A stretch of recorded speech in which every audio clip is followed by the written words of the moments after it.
रांची के आरएसएस कार्यालय पर हमला मामले में एनआईए ने जांच शुरू कर दी है। एनआईए की टीम ने लोहरदगा में आरोपियों के घर पर छापेमारी की। सदर थाना क्षेत्र के राहत नगर और न्यू आजाद बस्ती में आरोपी अमन अंसारी और सैफ अंसारी के घर पर तलाशी अभियान चलाया। हालांकि एनआईए के हाथ क्या कुछ लगा इसका खुलासा नहीं हो सका है, लेकिन आरोपियों के परिजनों ने दोनों को बेकसूर बताया है। परिजनों का कहना है कि दोनों युवक नशा करते थे, जिनका सीआईपी में इलाज चल रहा था।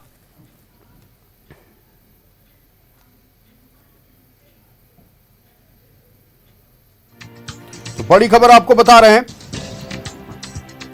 रांची के आरएसएस कार्यालय में हमले की जांच में एनआईए जुट गई है। लोहरदगा में आरोपी अमन अंसारी और सैफ अंसारी के घर पर छापेमारी हुई। परिजनों से बातचीत भी एनआईए की टीम की हुई और इस दौरान परिजनों ने कहा कि दोनों नशेड़ी थे, सीआईपी में इनका इलाज चल रहा था। में चल गया, हम घर से इसको निकाल दिए, घर से निकाल दिए। उसका बाद में फिर उसको माँ है तो पता करेंगे ना कहाँ है, क्या है, नहीं है।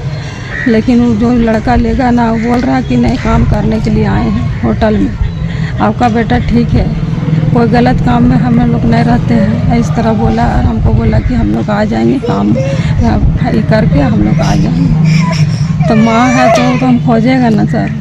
वो पूरा घर का पूरा सामान वामान पूरा ही कर दिया सर, लेकिन हम वो क्रिमिनल नहीं है सर जो कुछ लिखने का घर से, कुछ भी नहीं है, कुछ भी हम लोग के घर में कोई चीज़ भी नहीं लिखना है।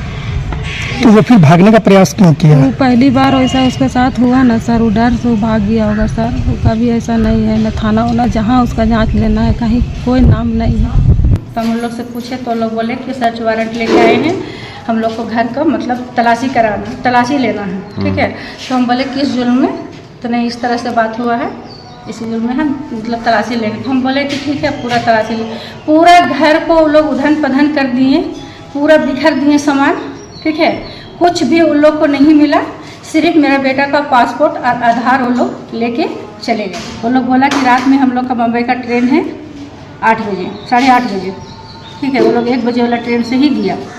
उसके बाद 10:30-11 तक हम बात किए कि कहाँ है, ट्रेन बैठा, पहुँचा नहीं पहुँचा। तो हाँ, मैं संवाददाता इमरान हमारे साथ लाइव जुड़ रहे, सीधे इमरान का रुख करते हैं। इमरान, देखिए रांची स्थित आरएसएस प्रदेश कार्यालय में हमला करने वाले आरोपियों के खिलाफ अब एनआईए जांच शुरू हो गई है। एनआईए की टीम पूरी तरह सक्रिय दिखी। आज लोहरदगा में उनके घर पर छापेमारी हुई, परिजनों से पूछताछ हुई, पूरी जानकारी आप दीजिए।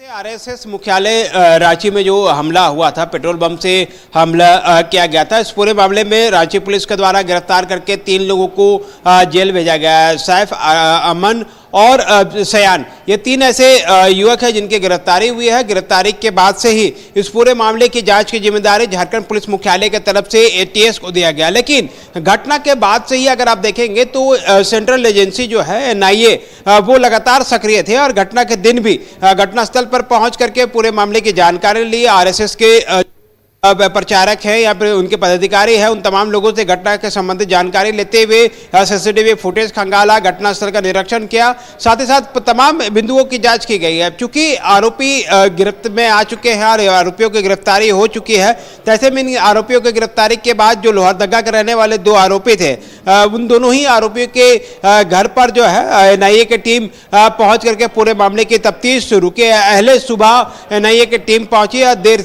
शाम तक टीम जो है वो इन आरोपियों के घर पर ही रही और तमाम घर के परिजनों से पूरे मामले की जानकारी ली गई। जानकारी जुटाया गया कि दोनों ही व्यक्ति जो है वो क्या कुछ करता था, किस तरह से बाहर गया, क्या जानकारी हासिल की गई। इनके अलावा घर की तलाशी भी ली गई, लेकिन हालांकि अभी तक किसी भी तरह की कोई साजो सामान मिलने की सूचना नहीं है। इनके अलावा जो पासपोर्ट और आधार जो आरोपियों के थे, उन के पासपोर्ट आधार को भी जब्त करने की बात सामने आ रही है। उनके पासपोर्ट को भी साथ अपने लेकर के गए हैं। ऐसे में इस पूरी घटना के पीछे अब तक जो बातें सामने आई हैं कि कहीं ना कहीं विदेशी कनेक्शंस और आतंकी कनेक्शंस जो है वो साफ तौर से देखा जा रहा है। तो इन तमाम गतिविधियों को ध्यान में रखते हुए राष्ट्रीय जांच एजेंसी जो है एनआईए, वो अब अपनी जांच की प्रक्रिया को और आगे बढ़ाते हुए आरोपियों के घरों तक पहुंची और रांची से लेकर के लोहरदगा तक इस पूरे मामले की जांच की कड़ियों को जोड़ने की कोशिश की जा रही है, ताकि जो आतंकी कनेक्शंस जो जुड़े हैं,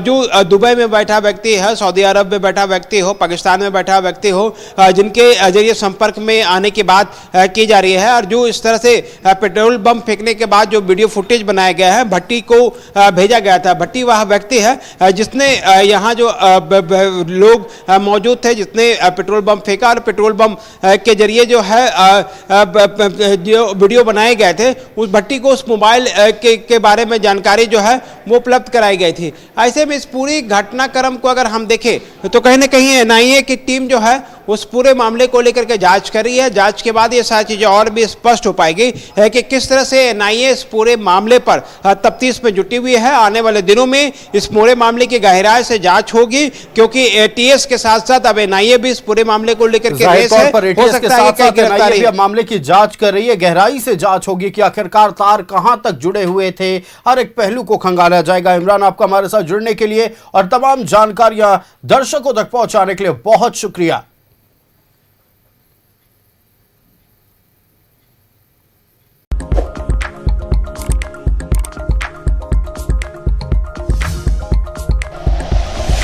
like and share videos, subscribe करें हमारा चैनल और प्रेस करें बेल आइकॉन। न्यूज़ 11 भारत, सच है तो दिखेगा।